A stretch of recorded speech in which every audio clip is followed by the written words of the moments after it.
Hello viewers, welcome to Bhavani కథల ప్రపంచం. ఈ స్టోరీ మీకు నచ్చినట్లయితే నా ఛానల్ని సబ్స్క్రైబ్ చేసుకొని నన్ను ప్రోత్సహించండి వ్యూవర్స్. సరే, కథలోకి వెళ్ళిపోదాం. ప్రీతమా నన్ను ప్రేమించు 30వ భాగం. వైశాలికి వేడీలు వేయాలని రవి ఒక అడుగు ముందుకు వేశాడు. ఎక్స్క్యూజ్ మీ ఆఫీసర్, వైశాలి మేడంని ఎందుకు అరెస్ట్ చేయాలనుకుంటున్నారో తెలుసుకోవచ్చా అని అడిగాడు స్టాఫ్లో ఒకడైన ప్రభు. రవి అంగద్ వైపు చూసేసరికి చెప్పమని కళ్ళతోనే సైగ చేశాడు. ఈవిడ హ్యాండ్ ఓవర్లో ఉన్న 25 లక్షల క్యాష్, ఒక ముఖ్యమైన ఫైల్ మిస్ అయ్యాయి. ఆఫీస్ అంతా వెతికినా దొరకలేదు. నిన్న 6:20కే ఇక్కడి నుండి వెళ్ళిపోయినట్లు ఈవిడ కుమార్ గారితో చెప్పారు. కానీ ఆఫీస్ రిజిస్టర్లో ఈవిడ రాత్రి 7 గంటల వరకు ఇక్కడే ఉన్నట్లు ఉంది.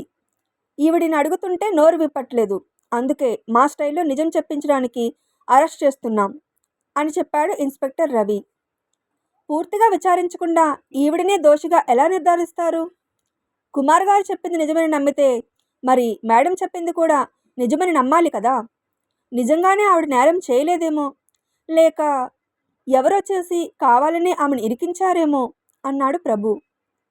మీతో వాదించే ఓపిక తీరిక మాకు లేవు. మేము ఈవిడని మాతో తీసుకెళ్ళి విచారిస్తాం.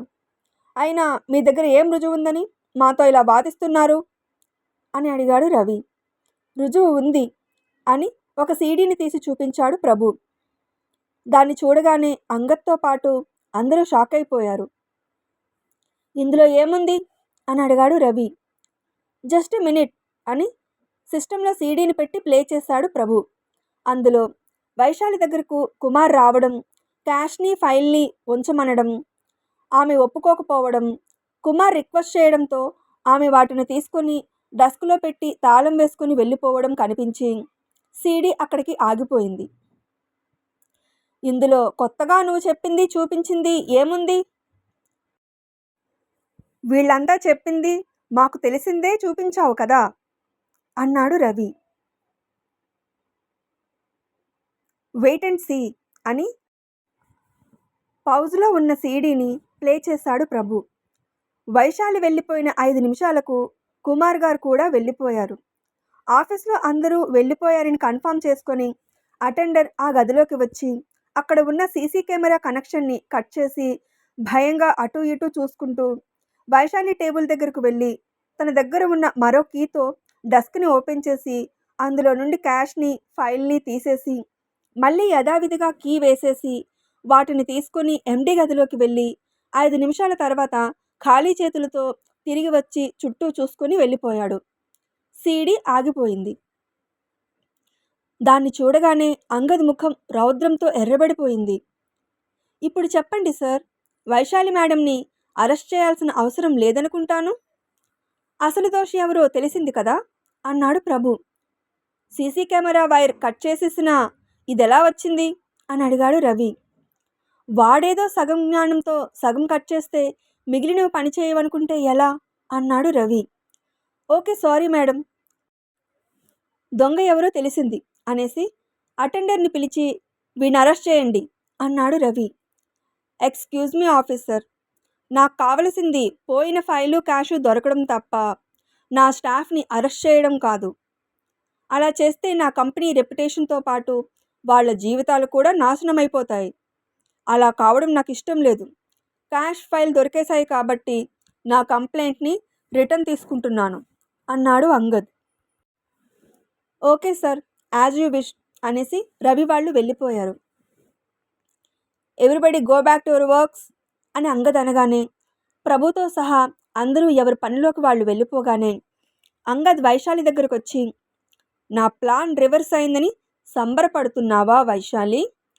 ఇది కాకపోతే ఇంకొకటి, అది కాకపోతే మరొకటి, గజనీ మహమ్మద్లా నీపై దండయాత్ర చేస్తూనే ఉంటాను. ఎలాగైనా నా పంతాన్ని నెగ్గించుకుంటాను అనేసి లోపలికి వెళ్ళిపోయాడు వాడు.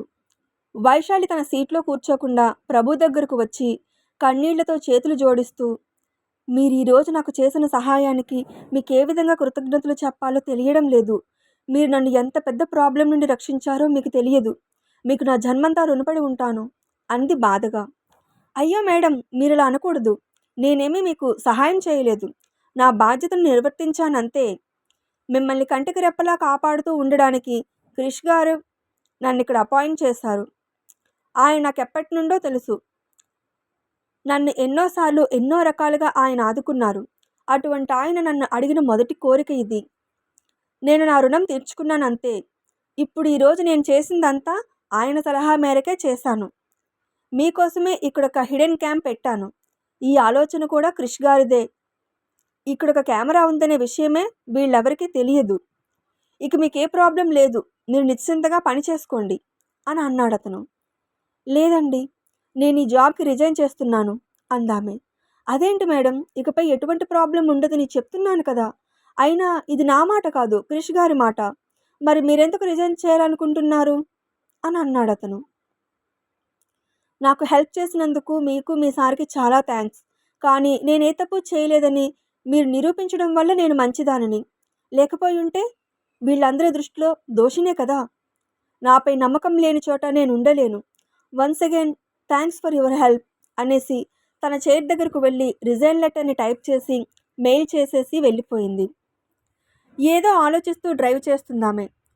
నా మీద ఎందుకంత కన్సర్న్ అతనికి? ఊళ్ళో లేకపోయినా నా గురించే ఆలోచిస్తున్నారు.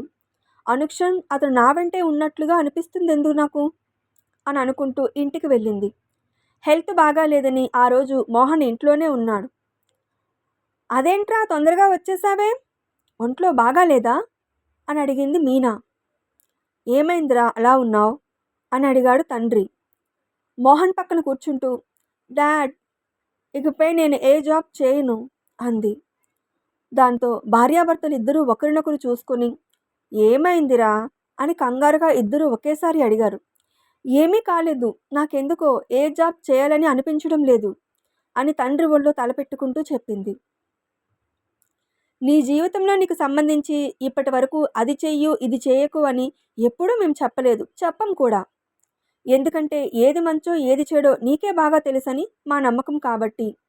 జాబ్ చేయను అని మా దగ్గర పర్మిషన్ అడగనవసరం లేదురా. నీకేది ఇష్టమైతే అదే చేయి. జాబ్ చేయడం ఇష్టం లేదు, మానేసేయి అని. ఇప్పుడు చెప్పు, ఏం జరిగింది? కొద్ది రోజులుగా నిన్ను అబ్జర్వ్ చేస్తున్నాను. క్షణానికోలా ఉంటున్నావు. ఇప్పటికైనా ఏం జరిగిందో చెప్పరా అని లాలనగా అడిగాడు తండ్రి. ఏం చెబుతుంది, ఎలా చెబుతుంది? తన జీవితంలో తన ఉనికిని తనే మర్చిపోయే పరిస్థితిలో ఉందని చెబుతుందా? తన జీవితంలో ఒకరు ప్రేమతో దగ్గరకు రావాలని చూస్తుంటే మరొకరు బలవంతంగా సొంతం చేసుకోవాలనుకుంటున్నారని చెప్పగలదా? అదే ఆలోచిస్తుంటే, నిన్నే వైషు, ఏం ఆలోచిస్తున్నావు అడుగుతున్నాను కదా అని రెట్టించాడు తండ్రి. దాంతో తండ్రి ఒడిలో మళ్ళీ చారబడుతూ, nothing dad, I'm fine. The same old problem. Staff behaviour నచ్చట్లేదు. అదే ఆలోచిస్తూ ఉండేదాన్ని. ఇకపై ఆలోచించే అవసరం లేదు కదా, మీరు వర్రీ అవ్వకండి అంది. అప్పుడే ప్రియా వీళ్ళ ఇంట్లోకి వచ్చి, హాయ్ వైషు, ఈ టైంలో నువ్వు ఇంట్లో ఉన్నావేంటి అని విష్ చేస్తూ, ఆంటీ, మమ్మీ మీకు ఇమ్మన్నారు అంటూ ఒక బాక్స్ని అందించి, ఏం వైషు, హెల్త్ బాగోలేదా అని అడిగింది. No, I'm fine. సరే అయితే ఎలాగో ఆఫీస్ నుండి వచ్చేసావు కదా, పద అలా బయటకు వెళ్దాం అంది ప్రియా. తండ్రి ఒడిలో నుండి లేచి అతని వైపు చూసింది. యాజ్ యూ విష్ అన్నట్లుగా చూశాడు అతను. ఓకే, 10 నిమిషాల్లో వస్తాను అని ఫ్రెష్ అయి వచ్చింది. ఇద్దరు ముందుగా షాపింగ్కి వెళ్ళారు. వైషు, ఇది ఎలా ఉంది అని ఒక డ్రెస్ని చూపించి అడిగింది Priya. Wow, it's very nice అంది ఎగ్జైట్గా వైశాలి. మరి ఇది అని మరోటి చూపించింది. ఇది కూడా బాగుంది. అలా ప్రియా ఏ డ్రెస్ని చూపించినా నచ్చేస్తున్నాయి వైశాలికి. మ్యాచింగ్ బ్యాంగిల్స్ కోసం వేరే సెక్షన్లోకి వెళ్ళి గాజులు చూస్తూ, ఈ సెట్ చాలా బాగుంది కదా అంది వైశాలి. ఆశ్చర్యపోయినట్లుగా చూసింది ప్రియా వైశాలిని. తర్వాత రెస్టారెంట్కి వెళ్ళి లంచ్ చేసి అటు నుండి పార్క్కి వెళ్తున్న దారిలో ఒక వ్యక్తి వైషు స్కూటీకి చిన్నగా డాష్ ఇచ్చాడు. వాడైపోయాడు అనుకుంది ప్రియా మనసులో. సారీ మేడం, చూసుకోలేదు అన్నాడు ఆ వ్యక్తి. ఇట్స్ ఓకే అని నవ్వుతూ అనేసి స్కూటీని స్టార్ట్ చేసి పార్క్ దగ్గరకు వచ్చారు. అప్పటికి సమయం 4 అయింది. ఆ వాతావరణం చాలా ఆహ్లాదంగా ఉన్నట్టు అనిపించింది వైశాలికి. అక్కడున్న రకరకాల పువ్వులను మొక్కలను చూసి ఆనందపడిపోతూ, బ్యూటిఫుల్ అని మనసులో అనుకుంటున్నట్లుగా బయటకే అనేసింది. ఇంకా గార్డెన్ లోపలికి వెళ్ళి చుట్టూ కలియ తిరుగుతూ, చాలా అందంగా ఉంది కదా ఈ ప్రదేశం అని ప్రియతో అనేసి ముందుకు పువ్వులను సుతిమెత్తగా తాకుతూ వెళ్ళిపోతుంది వైశాలి. ఆమె వైపు అదో మాదిరిగా చూస్తుండిపోయింది ప్రియ. ఇంటికి తిరిగి వచ్చేసి ఎవరి ఫ్లాట్స్‌లోకి వాళ్ళు వెళ్ళబోతూ, "వైషు, ఆర్ యూ ఓకే?" అని అడిగింది ప్రియ. "Of course I'm okay. కానీ ఎందుకలా అడుగుతున్నావు?" "ఏం లేదు. ఈ రోజంతా నువ్వు కొత్తగా బిహేవ్ చేస్తేను, నువ్వు మా వైషువేనా అని అనుమానం వచ్చింది." "What do you mean?" "ఈరోజు మనం వెళ్ళిన ప్లేస్‌లకు మనం ఇదివరకు కూడా చాలా సార్లు వెళ్ళాం కానీ, అప్పుడెప్పుడూ నువ్వింత ఎక్సైట్ అవ్వలేదు. సాధారణంగా నీకు షాపింగ్‌లో ఒక పట్టాని ఏదీ అంత త్వరగా నచ్చదు. కానీ ఈరోజు ఏ డ్రెస్ చూసినా నచ్చిందన్నావు. బ్యాంగిల్స్‌ని ఎప్పుడూ చూడనంత తదేకంగా చూసావు. నీ వెహికల్‌ని గుద్దకుండా పక్క నుండి వెళ్ళినా సరే బండాపి మరీ వాళ్ళని తిడతావు. కానీ ఈరోజు ఏకంగా డాష్ ఇచ్చినా కూడా నీకస్సలు కోపం రాలేదు. పార్కులో ప్రతి అంగుళాన్ని ఎంతో ఆస్వాదించావు. నిజానికి ఈరోజు నువ్వు చూసిన ఏ వస్తువులోనూ, విషయంలోనూ కొత్తదనం లేదు. అవి అప్పుడు, ఇప్పుడు, ఎప్పుడూ ఒకేలా ఉన్నాయి. ఉంటాయి కూడా. కానీ తేడా ఉన్నదల్లా నీ చూపులో, నీ మనసులోనే. ఏం జరిగింది? ఎందుకిలా బిహేవ్ చేస్తున్నావు? ఏమైంది నీకు?" అని అడిగింది ప్రియ. "నువ్వనుకుంటున్నట్లుగా ఏమీ లేదు ప్రియా. I'm quite normal. ఈరోజు నాకు నచ్చాయి. అదే చెప్పాను." "ఏమో అలా ఎందుకనిపించిందో ఏమో. నీకే తెలియాలి. Okay bye. టేక్ కేర్" అనేసి తన ఫ్లాట్‌లోకి వెళ్ళిపోయింది ప్రియ. ప్రియ అన్న మాటల్ని గుర్తు తెచ్చుకొని అవే ఆలోచిస్తూ తన గదిలోకి వెళ్ళి ఫ్రెష్ అయి వచ్చి మంచంపై చారబడుతుండగా డేంజర్ కాలింగ్ అని వచ్చింది. తీయకూడదు అనుకుంటూనే లిఫ్ట్ చేసింది. "హలో వైషు, జాబ్ ఎందుకు రిజైన్ చేశావు? ఎవడో చేసిన తప్పుకి నువ్వు జాబ్ మానేయాల్సిన అవసరం లేదని ఇదివరకే చెప్పాను. అయినా ఎందుకు రిజైన్ చేశావు?" అని అడిగాడు క్రిష్. ఆమె జవాబివ్వలేదు. "నువ్వు లైన్లోనే ఉన్నావని నాకు తెలుసు. ఆన్సర్ టు మీ" అన్నాడు. "మీకు ప్రపోజ్ చేసిన అమ్మాయిలతో మీరు డేటింగ్‌కి ఎందుకు వెళ్ళలేదు?" అని అడిగింది. ప్రశ్నకు ప్రశ్నే సమాధానమా? అయినా నేను అడుగుతున్నదేంటి, నువ్వు అడుగుతున్నదేంటి అన్నాడు. "ముందు నా ప్రశ్నకు జవాబివ్వండి" అంది. "నాకిష్టం లేదు" అన్నాడు. "అంటే మీకు మాత్రమే ఇష్టం లేని పని చేయకూడదనే హక్కుందా? నాకు లేదా?" "నీకే కాదు వైషు, ప్రపంచంలో ఎవరికీ ఇష్టం లేని పని చేయాల్సిన అవసరం లేదు. కానీ నువ్వు చేస్తున్న ఈ పని వల్ల వాడికి వాడి బలాన్ని, నీ బలహీనతను తెలియజేస్తున్నావు. నీకే ప్రాబ్లం రాదు, నేనున్నాను అని చెప్పినా నీకు నా మీద నమ్మకం లేదా?" అని అడిగాడు. ఆమె మాట్లాడలేదు. "సరేలే, జరిగిపోయిన దాని గురించి మాట్లాడి టైం వేస్ట్ చేసుకోవడం ఎందుకు? ఇంతకీ షాపింగ్ ఎలా అయింది? నా కోసం ఏమైనా గిఫ్ట్ కొన్నావా లేదా?" అని అడిగాడు. "అంగదను చూస్తే కాదు, మీ మాటలు వినాలన్నా, మిమ్మల్ని చూడాలన్నా కూడా నాకు భయమేస్తుంది. నా విషయాలన్నీ మీకెలా తెలుస్తున్నాయి? మీరు నా పక్కన కాదు కదా, ఈ ఊరిలోనే లేరు. అయినా కూడా" అంటూ ఆపింది. "చూడు వైషు, నేను ప్రపంచంలో ఉన్న ఆడపిల్లలందరినీ కాపాడుకోలేకపోవచ్చు. కానీ కనీసం నా వాళ్ళను కూడా కాపాడుకోలేకపోతే ఎలా? నువ్వు నా ప్రాణం కాబట్టి నువ్వు భయపడ్డా, బాధపడ్డా నిన్ను కంటికి రెప్పలా కాపాడుకోవడం నా బాధ్యత" అంటూ ఉండగా ఆమె కళ్ళు వర్షించాయి. "ఓకే వైషు, నాకు వేరే కాల్ వస్తుంది. I will call you later" అని ఫోన్ పెట్టేశాడు క్రిష్. నిజంగానే అతను నన్ను నీడలా కాపాడుతున్నారు. నన్నెంతగానో ప్రేమిస్తున్నారు. ఎంతగా అంటే తన కుటుంబ సభ్యులను ప్రేమిస్తున్నంత. నా మనసులో ఏదో బాధ ఉందని నేను చెప్పకముందే గ్రహించారు. నాకే తెలియకుండా నా మనసుని ఆక్రమించేశారు. కాబట్టే ముందే అందంగా ఉండే ప్రపంచం నా కళ్ళకు మరింత అందంగా కనిపిస్తుంది. అంటే నేను కూడా అతన్ని అని ఆపేసి సిగ్గుతో, దరహాసంతో ఆమె పెదవులు విచ్చుకున్నాయి. అంటే నేను కూడా అతన్ని ప్రేమిస్తున్నానా అని అనుకుంది. ఆ భావన మనసులోకి రాగానే ఆమె వదనం చంద్రబింబంలా మారిపోయింది. వెంటనే ఒక మూలన పడేసిన సిండ్రిల్లా బొమ్మ తీసి తదేకంగా చూసింది. తర్వాత వాట్సాప్ ఓపెన్ చేసి క్రిష్ పిక్చర్ని ప్లే చేసి అతని తనివి తీరా చూసుకొని మురిసిపోతూ yes, I'm in love with Krish అనుకొని వెంటనే అతనికి తన ప్రేమను తెలపడానికి ఒక మంచి గిఫ్ట్ కొనడానికి హడావిడిగా బయటకు వెళ్ళింది. "దేని గురించిరా అంత దీర్ఘంగా ఆలోచిస్తున్నావు?" అని అడిగింది ప్రశాంతి అంగద్ని. "వైశాలి" అన్నాడు కోపం, కోరిక కలగలిపిన స్వరంతో. "ఆఫ్టర్ ఆల్ ఒక ఆడపిల్ల గురించా ఇంతలా ఆలోచిస్తున్నావు?" "అది ఆఫ్టర్ ఆల్ ఆడపిల్ల కాదమ్మా, ప్రతిక్షణం నన్ను రెచ్చగొట్టే ఆయుధం. అది నాకు రోజు నిద్రను దూరం చేస్తుంది.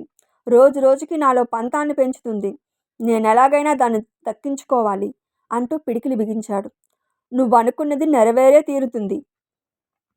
అది నాకు దక్కకుండా ఆ క్రిష్గాడు అడ్డుపడుతున్నాడమ్మా" అన్నాడు ఆవేశంగా. మధ్యలో వాడికేంటి సంబంధం? వైశాలి విషయంగా మొదటి నుంచి అంతా చెప్పి నా కన్ను పడిన దాన్ని వాడెగరేసుకుపోవాలని చూస్తున్నాడు. వాడినైనా వదులుతాను కానీ దాన్ని మాత్రం వదలను అన్నాడు ఆవేశంగా. నేను చెప్పినట్లు చెయ్యు అంది ప్రశాంతి. కిచెన్లో పనిచేసుకుంటున్న మీనాకు కాలింగ్ బెల్ సౌండ్ వినిపించడంతో వెళ్ళి తలుపు తెరిచింది. ఆమెకెదురుగా ప్రశాంతి అంగదులు ఉన్నారు. ఇంకా ఉంది. ఇప్పుడిక్కడ ఏం జరుగుతుంది? క్రిష్ లేని సమయం చూసి అంగద్ ఆమెను పెళ్లాడాలని ప్లాన్ చేశాడా? శత్రుద్వయం వైశాలి ఇంటికి ఎందుకు వచ్చింది? ఏమో ఎందుకు వచ్చారో తదుపరి భాగంలో విని తెలుసుకుందాం. స్టోరీ నచ్చితే కామెంట్ చేసి అప్డేట్కి లైక్ కొట్టి షేర్ చేయండి వ్యూవర్స్. అప్పుడే నా స్టోరీ ఎక్కువ మందికి చేరుతుంది. నా ఛానల్ని సబ్స్క్రైబ్ చేసుకొని నన్ను ప్రోత్సహించండి వ్యూవర్స్. సరే, మరో స్టోరీ అప్డేట్తో మళ్ళీ మీ ముందుకు వస్తాను. అప్పటి వరకు సెలవు.